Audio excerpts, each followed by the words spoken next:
नमस्कार मित्रांनो, यावेळच्या काय म्हणते मार्केटमध्ये आपण रशिया युक्रेन पेच प्रसंग आणि त्याचा भारतीय शेतमालाच्या संदर्भाने काय प्रभाव येईल या संदर्भात आपण जाणून घेणार आहोत. तर आपण पाहिले की जगभरात अन्नधान्य मार्केटमध्ये हा तणाव सुरू होण्यापूर्वीच प्रचंड उठापटक सुरू होती आणि बाजार हे बऱ्यापैकी ऑल टाईम हाय किंवा सार्वकालीन उच्चांकाच्या आसपास या पेच प्रसंगापूर्वीच पोहोचलेले होते. शिकागो असेल, दलियन एक्सचेंज असेल किंवा मलेशिया असेल. तर होतं आहे काय की या आधीची जी कंडिशन आहे हा पेच प्रसंग सुरू होण्याची आधीची, तर लाल निनाच्या प्रभावामुळे दक्षिण अमेरिकेमध्ये पावसाची तूट हा एक मुद्दा होता. त्यामुळे ब्राझील अर्जेंटिनातलं घट्ट सोया मक्याचं उत्पादन, इकडे वाढतं क्रूड ऑइलच्या प्राइसेस जगभरामध्ये आणि परिणामी बायोडिझेलमध्ये सुद्धा अन्नधान्यांचं वाढतं प्रमाण, त्यानंतर जहाज भाड्यातली प्रचंड वाढ आपण पाहिली की ज्यामुळे व्यापार बाधित होत होते. कोरोना काळानंतर कंटेनर तुटवडा आदी एक ना दोन अशा अनेक समस्या होत्या आणि यामुळेच जगभरात ॲग्रिकल्चर कमोडिटीजमध्ये खास करून रेट वाढलेले होते. आणि या वाढलेल्या सगळ्या रेटमध्ये आता युक्रेन आणि रशियाच्या तणावाने एका प्रकारे त्याला हवा देण्याचं काम केलेलं आहे. जगभरात तेलबिया, अन्नधान्य, सोया तेल, पाम तेल, सूर्यफूल तेलाच्या किमती वाढत आपण पाहत होतो की वाढत होत्या. भारतातही वाढत होत्या आणि आता युद्धजन्य स्थितीमुळे त्या आणखीनच वाढल्या. आणि ज्या दोन देशात हे युद्ध सुरू आहे त्यांचा जागतिक व्यापारातला जर वाटा आपण पाहिला अन्नधान्यातला, तर खास करून गहू आणि मका आणि सूर्यफूल तेल याचा जो काही जागतिक व्यापार आहे, तर युक्रेन आणि रशिया हे दोन देश मिळून याचा फार मोठा वाटा आहे. आणि त्यात खास करून जर आपण गहू, जागतिक जो वाटा आहे व्यापारातला, गव्हामधला 29% वाटा हा दोन्ही देश मिळून आहे. मका व्यापारातला 19% वाटा या दोन्ही देशांनी मिळून येतो. आणि विशेष सूर्यफूल तेल जे भारत आयात करतो, त्या सूर्यफूल तेलाच्या जागतिक व्यापारातला दोन्ही देशांचा वाटा हा 80% आहे. आपण भारत आणि युक्रेन ला होणारा व्यापार आपण पाहूयात की कशा पद्धतीने भारतातनं एक्सपोर्ट आपण करतोय. तर आपण 2021ची जर आकडेवारी पाहिली आपण आपेडाकडची, तर आपल्याला 10,000 टन आपण भुईमूग हे निर्यात केलेलं होतं युक्रेनला. नॉन बासमती 27,600 टन एवढा आपण निर्यात केलेला. प्रक्रियायुक्त फळे ही 4,080 टन एवढी आपण निर्यात केलेली. बासमतीमध्ये 4,500 टन एवढी आपण साधारणपणे 51,800 टन, गडीभर 52,000 टनाचा शेतमाल आपण युक्रेनला निर्यात केलेला 2021मध्ये. त्या तुलनेत रशियाला होणारा व्यापार जर पाहिला तर आपल्याला त्याचं आकारमान बऱ्यापैकी मोठं दिसतं. तर नॉन बासमती आपण 1,80,000 टन निर्यात केलेला. ताजी द्राक्ष ही 24,200 ton, guar gum 24,600 ton, buffalo meat हे 8,200 टन, प्रक्रियायुक्त भाज्या ह्या 18,500 टन. तर एकूण 2.25 लाख टन उत्पादनं, ॲग्रिकल्चर उत्पादनं, कृषी उत्पादनं आपण रशियाला निर्यात केलेली. यातनं एक सारांश असा निघतो की युक्रेनच्या तुलनेत रशियाला होणारा भारताचा शेतीची निर्यात ही 5 पटीने जास्त आहे. आणि खास करून युक्रेनला जाणारा व्यापार आत्ताच्या पेच प्रसंगामध्ये युक्रेनला होणारी निर्यात आणि युक्रेनवरून होणारी आयात ही अडचणीत आलेली आहे. रशियासाठी सुरू असलेली आत्ताची जी काही कांदा निर्यात आहे आपल्याकडनं, तर ती सुरळीत असल्याचं निर्यातदारांनी सांगितलं आपल्याला. आणि खास करून आपण पाहतोय की नाशिक जिल्ह्यातनं द्राक्ष आणि कांदा ही रशियासाठी लोड होतात. त्यामुळे ह्या दोन पिकं आपल्याशी संबंधित येतात. भारतातील एकूण द्राक्ष निर्यातीत रशियाचा वाटा हा 10% आहे. आणि अलीकडेच कांद्यासाठी सुद्धा नाशिक जिल्ह्यातनं रशियासाठी चांगली पडतळ येत होती, कंटेनर भरून जात असल्याचं आणि त्यात कुठलीही अडचण असल्याचं एक्सपोर्टरने कळवलेलं आहे. भारत व युक्रेनचं कनेक्शन आपण पाहूयात की नेमकं कसं वर्क करतं याच्यामध्ये. तर भारत म्हणजे युक्रेन जर अडचणीत आलात किंवा युक्रेनचा व्यापार ठप्प झाला तर भारताच्या संदर्भाने जे काही महत्त्वाची पिकं आहेत काय प्रभाव पडतो. सर्वप्रथम मका. तर युक्रेन हा अन्नधान्यांचा मोठा पुरवठादार देश आहे. आशिया खंडामध्ये युक्रेनचा मका पोहोचवतो आणि 2016मध्ये भारताने युक्रेनकडनं मका आयात केला होता. पण सध्या भारतात मक्याचा निर्यात योग्य सरप्लस आहे, आपल्याकडे प्रोडक्शन चांगलं आहे. सध्याच्या तणावामुळे युक्रेनमधली मका पुरवठा हा बाधित होऊ शकतो. परिणामी भारतीय मक्याला उठाव मिळण्याची शक्यता आहे, खास करून साऊथ ईस्ट एशियन कंट्रीजमध्ये, आग्नेय आशियाई देश खास करून तिथे आणि शेजारच्या आपल्या सार्क कंट्रीजमध्ये सुद्धा. युक्रेनमधलं मक्याचं जे काही आशिया डिलिव्हरीचे रेट आहेत ते $350 ते $360 पर टनापर्यंत आहेत आणि त्या तुलनेत भारतीय मक्याचे रेट आशियाई देशांसाठी, आग्नेय आशियाई देशांसाठी हे $30 ते $40 स्वस्त आहेत.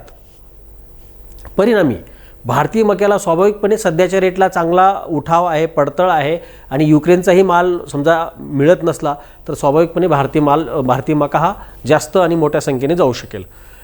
मागील 2 महिन्यात आपण पाहिलं तर साधारणपणे 10 लाख टन मका भारताने निर्यात केलेली आहे आणि सलग 2 महिन्यात ही उच्चांकी निर्यात आपल्याला दिसते. तर या अनुषंगाने मका पिकाचं आणि युक्रेनचं आणि भारताचं रिलेशन आहे. दुसरं महत्त्वाचं पीक आहे सूर्यफूल. आपल्याला माहितीच असेल की सूर्यफूल हे पीक रशिया युक्रेनमधनं भारतात आलेलं आहे आणि माजी केंद्रीय कृषी राज्यमंत्री अण्णासाहेब शिंदे यांच्या पुढाकारातनं सोयाबीन आणि सूर्यफूल ही पिकं भारतात रुजली. भारत हा खाद्यतेलाचा प्रमुख मोठा आयातदार आहे आणि सोया तेल हे आपल्याकडनं अमेरिका खंडातनं येतं, तर सूर्यफूल तेल हे रशिया व युक्रेनमधनं येतं. भारतीय सॉल्व्हंट एक्स्ट्रॅक्टर असोसिएशन यांच्याकडची जी आकडेवारी आहे, माहिती आहे, ती असं सांगते की चालू ऑइल वर्ष म्हणजे नोव्हेंबर ते जानेवारी या 3 महिन्यामध्ये आपण जवळपास 7 लाख टन सूर्यफूल तेल आयात केलेलं आहे आणि यातलं 6 लाख टन हे युक्रेनमधनं आलेलं आहे. यावरनं युक्रेनचा ना आपला काय रिलेशन आहे ते आपल्याला कळतं आहे.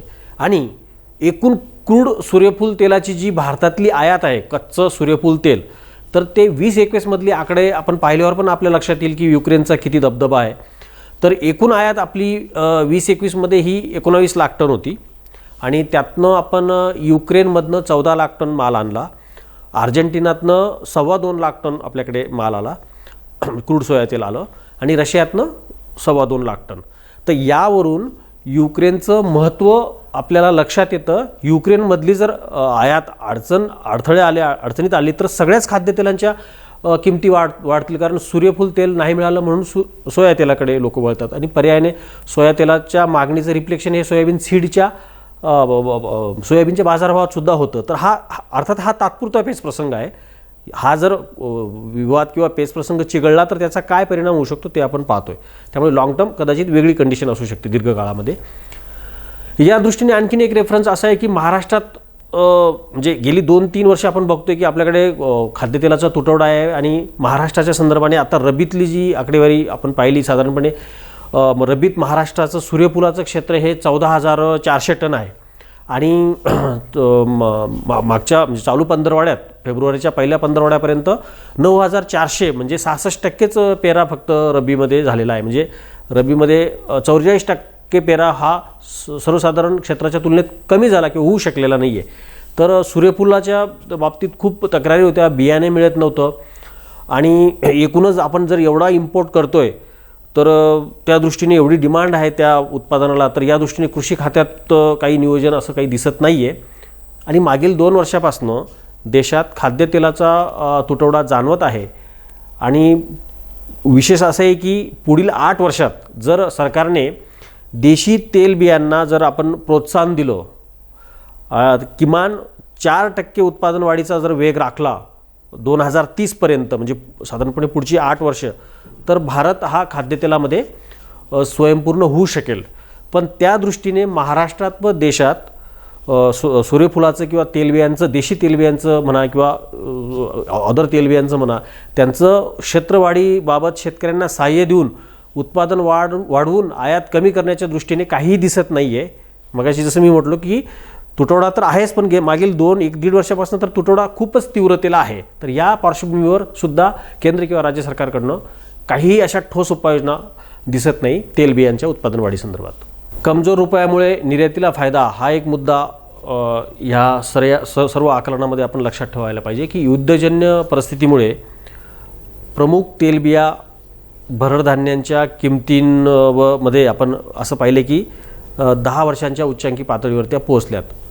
10 वर्षापूर्वी डॉलरच्या तुलनेत रुपयाचं मूल्य हे 53 होतं मागील 10 वर्षात रुपया 40% कमजोर झाल्याने आपल्याकडील आयात ही रुपयामध्ये महाग झाली आयात, पण इकडे एक शेतकरी म्हणून आपल्याला रुपयाचं मूल्य अवमूल्यन झाल्याचा फायदा होतो आहे, कारण निर्यात पडतळ ही उंचावलेली आहे आणि आयात ही महाग झाल्याने तेलबियांमध्ये आपल्याला फायदा झाल्याचं दिसतो आहे आपल्याकडे इकडच्या प्राइसेसमध्ये.